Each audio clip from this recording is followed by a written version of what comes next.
हाँ, हेलो नमस्कार दोस्तों, मेरा नाम बलराज और the radical class of chemistry के अंदर आपका हार्दिक स्वागत। जैसे कि हम देखते हैं कि हम ये देखते हैं कि एमओटी के बारे में पढ़ लिया था, हम एमओटी ऑफ ऑक्टाहेड्रल के बारे में पढ़ लिया था, एमओटी ऑफ टेट्राहेड्रल के बारे में पढ़ लिया था, एमओटी ऑफ स्क्वायर प्लेनर बचा था। इसके बारे में आज देख लेते हैं। इसके अंदर आप लोगों को साइनाइड होता है। साइनाइड अब आपके मन में ऐसे होंगे कि कल कलोरी ने लिखा था एग्जाम्पल के अंदर, तब उसमें पेयरिंग नहीं की थी, आज साइनाइड में कर रहे हैं। तो सबसे पहले आप लोगों को मैं बता देता हूँ कि इसके अंदर ये है ना, स्ट्रॉन्ग लिगेंड के अंदर पेयरिंग होगी और वीक लिगेंड में नहीं होगी। तो ये सबसे पहले क्या होते हैं पेयरिंग नहीं होने वाले, आयोडीन है, क्लोरीन है, ब्रोमीन है, आयोडीन H2O OH नेगेटिव, इसमें पेयरिंग नहीं होती है जो वीक लिगेंड है। और जैसे स्ट्रॉन्ग लिगेंड जो इसमें पेयरिंग होती है, तो अब ये साइनाइड है, ये स्ट्रॉन्ग लिगेंड का हो गया, इसमें पेयरिंग होगी और वीक लिगेंड में नहीं होगी। तो हम इसके अंदर देखते हैं। अब डी ब्लॉक के अंदर तत्वों को भरते हैं, इसको भरते हैं।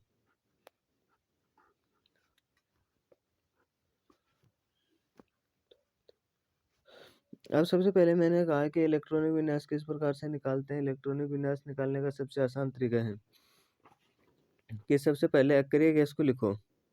अक्रिय गैस क्या है? आर्गन है। आर्गन को लिखने के बाद निकल कितने पर है? 28 पे है।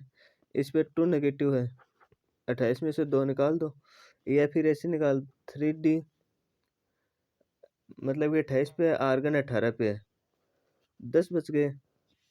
तो आप लिख दो 3D8 4s0 4s2, इससे 2 इलेक्ट्रॉन निकालोगे तो 4s0 हो जाएगा। और इसके अंदर क्या होती है? पेयरिंग होती है। इसके अंदर पेयरिंग होगी तो इस प्रकार से होगा, जो एक S 4s4p 3D4s4p, इसमें साइनाइड आएगा, साइनाइड, येलो साइनाइड। तो इसके अंदर संकरण कौन सा पाया जाएगा? सबसे पहले आपको ये पता है DsP2, हाइब्रिडाइजेशन इसको इंग्लिश में कहे तो, और ऐसे हिंदी में संकरण। अब हम इसका ये तो निकाल चुके हैं। अब इसका हम आरेख बनाते हैं। आरेख हमने जो बनाया है वैसे के वैसे आरेख बनाने हैं। इसके अंदर सबसे पहले डी का बनाते हैं, और यहाँ पर लिगेंड, लिगेंड हमारे पास 4 है, तो 4 लिगेंड हो गए। अब हमारे पास आगे देखते हैं, तो इसके अंदर S और P बच गए हैं। ये लो, इस प्रकार से हमने बना दिया है। अब हमने इसमें तो लिख देते थे ऑक्टाहेड्रल के अंदर T2G, T2EG और E, इस प्रकार से लिख देते थे। और इसके अंदर इस प्रकार से नहीं लिखा जाएगा। इसके अंदर हम 2 बॉक्स को बोलते हैं EG A1G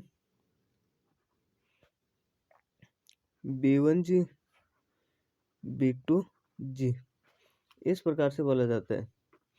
और S को बोला जाता है A1G और E1U A1U, इस प्रकार से।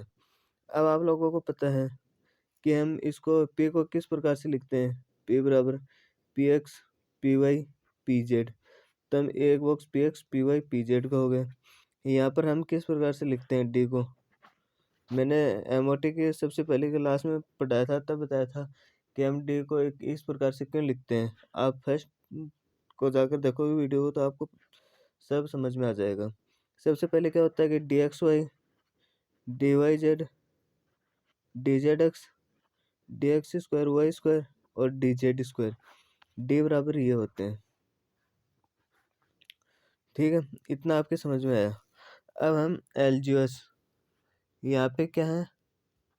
लिगेंड है। यहाँ पर B1G A1G और E1U, इस प्रकार से है। इसके अंदर क्या होता है कि इसमें तो इलेक्ट्रॉन फुल फिल होते हैं साइनाइड के अंदर। अब इलेक्ट्रॉनों की यहाँ पर बात रही, इलेक्ट्रॉनों की यहाँ पर बात हुई तो हमने 3 8 देखा है, तो 8 इलेक्ट्रॉन इसके अंदर आ जाते हैं, एक बॉक्स खाली रह गया। अब हम इसका डायग्राम बनाते हैं। डायग्राम इस प्रकार से बनेगा।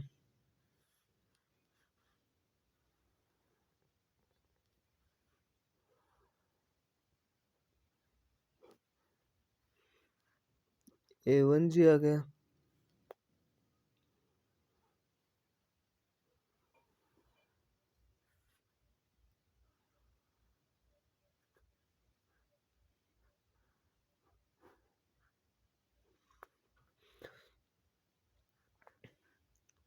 A1U आ गया। अब इसके बाद क्या आएगा, B1G, यहाँ से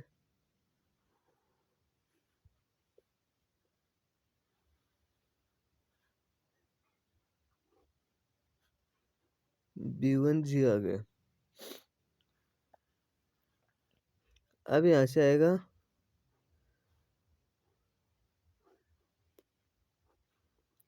EG, B1G, B1 तो हमने यहाँ पर लिख ही दिया है, B2 आएगा, B2G। अब इतना आ गया। अब आपको कहोगे कि लिगेंड से क्यों नहीं जोड़ा, लिगेंड के जितने तत्व थे उतने कंप्लीट हो चुके हैं, इसलिए हम इसको नहीं जोड़ रहे हैं। अब हम ऊपर जाएंगे एंटी बॉन्डिंग में,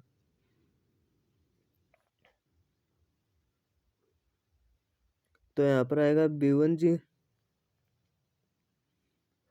अब हम इसके बाद कितने तत्व बच गए, एक तत्व बच गया यहाँ पर, तो इसको हम डॉट डॉट से लिखते हैं, डॉट डॉट से।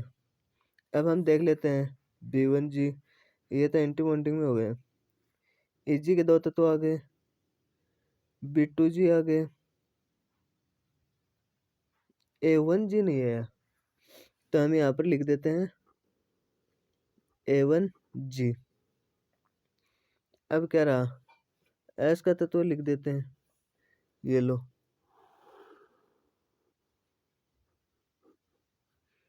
A1G। अब और क्या रह गया, P के भी रह गए, P के इस प्रकार से लिख देते हैं,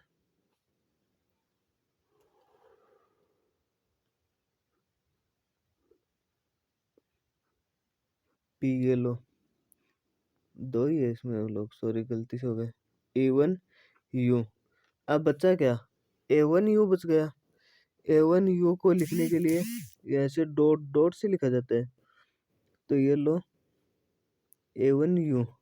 अब हमें ये नहीं पता रहता कि बॉन्डिंग में है नॉन बॉन्डिंग में है, ये देख सकते हो डायग्राम तो बन गया। जो नीचे होंगे A1G है, इसको हम बॉन्डिंग लगा देते हैं। A1U है, इसको बॉन्डिंग B, B, B1G को भी यहाँ पे नॉन बॉन्डिंग लगा देते हैं, नॉन NB, मतलब कि नॉन बॉन्डिंग होता है। और इसको हम बच गए B1G को हमने लिखा है, तो ये होता है एंटी बॉन्डिंग, एंटी बॉन्डिंग। जो सारे ऊपर बच गए वो एंटी बॉन्डिंग है, एंटी बॉन्डिंग। ठीक है। अब हम एंटी बॉन्डिंग को किस प्रकार से लिखते हैं, एंटी बॉन्डिंग को, एंटी बॉन्डिंग को हम स्टार से भी प्रदर्शित करते हैं, और नॉन बॉन्डिंग को तो हम इसी प्रकार से दर्शाते हैं NB लिखकर। और जो नीचे होते हैं उसके अंदर कुछ भी नहीं लिखते हैं या फिर B लिखते हैं, तब हम पता चल जाता है कि ये बॉन्डिंग में है। अब हम इसके इलेक्ट्रॉन फिल करते हैं। सबसे पहले LGS, ये लिगेंड है, लिगेंड, ये है मेटल। इसके पहले LGS लिगेंड के इलेक्ट्रॉन आकर यहाँ पर फिल होंगे, और उनके बाद जो इलेक्ट्रॉन बच गए वो इलेक्ट्रॉन आकर फिल होंगे।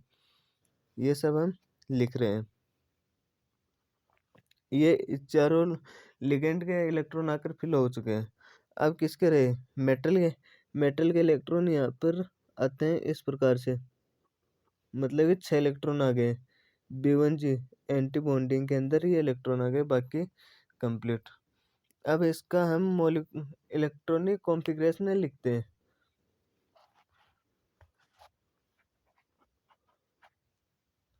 मॉलिक्यूलर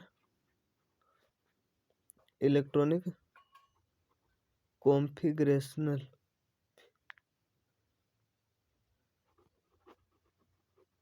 कॉन्फ़िगरेशनल अब सबसे पहले हम लिख देते हैं इसके अंदर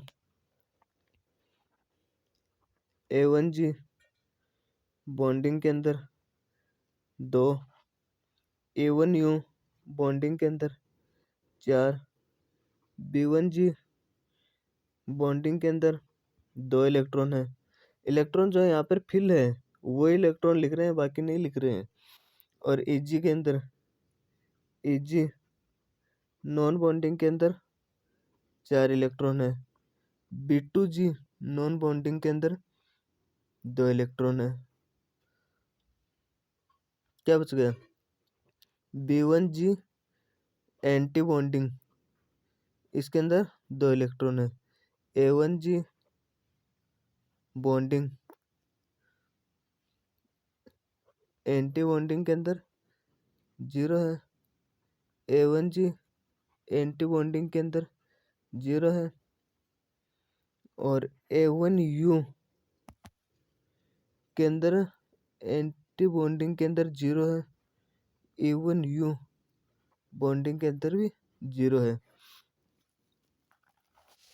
इस प्रकार से हम इलेक्ट्रॉनिक कॉन्फ़िगरेशन लिखते हैं। अब हमने आपको पूरी तरीके से समझाने की कोशिश की है कि इसके अंदर किस प्रकार से पेयरिंग होती है, किस प्रकार से नहीं पेयरिंग होती है। एक बार दोबारा से देख लेते हैं। एमओटी के बारे में हमने पहले पढ़ लिया था, एमओटी ऑफ ऑक्टाहेड्रल के बारे में पढ़ लिया था, एमओटी ऑफ टेट्राहेड्रल के बारे में पढ़ लिया था।